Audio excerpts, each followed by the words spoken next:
அம்மைநாயக்கனூர் பேரூர் கழக செயலாளரும் முன்னாள் பேரூராட்சி தலைவருமான தண்டபாணி அவர்களின் இல்ல திருமண விழா நடைபெற்றது. திண்டுக்கல் மாவட்டம் குடைரோடு அருகே உள்ள ராஜதானி கோட்டை பாண்டிமுருகன் ஈஸ்வரி ஆகியோர் மகன் சிவகுமாருக்கும், திருநெல்வேலி பாளையங்கோட்டை சுடலைக்கண்ணு சுப்புலட்சுமி ஆகியோர் மகள் கார்த்திகா ஐஸ்வர்யாவுக்கும் திருமணம் நடைபெற்றது. மணமக்களை வாழ்த்துவதற்காக முன்னாள் அமைச்சர் நத்தம் விஸ்வநாதன் அவர்கள் வருகை தந்தார். அவருக்கு உற்சாக வரவேற்பு அளிக்கப்பட்டது. மனமுகுந்து மணமக்களை அமைச்சர் விஸ்வநாதன் அவர்கள் வாழ்த்துக்கள் தெரிவித்தார்.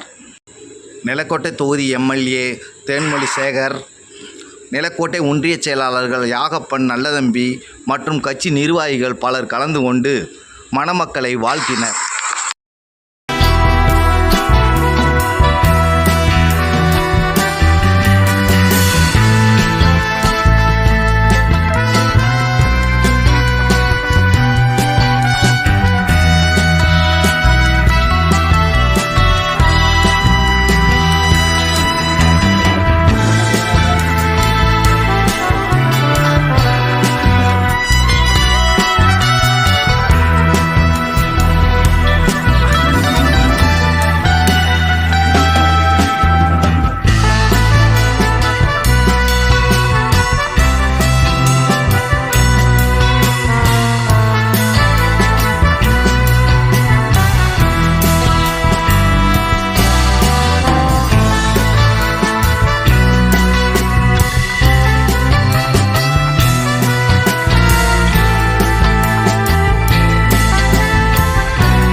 வணக்கம். இது தமிழ் பவர் நியூஸ். சப்ஸ்கிரைப் பண்ணுங்கள், ஷேர் பண்ணுங்கள், கமெண்ட் பண்ணுங்கள். நன்றி, வணக்கம்.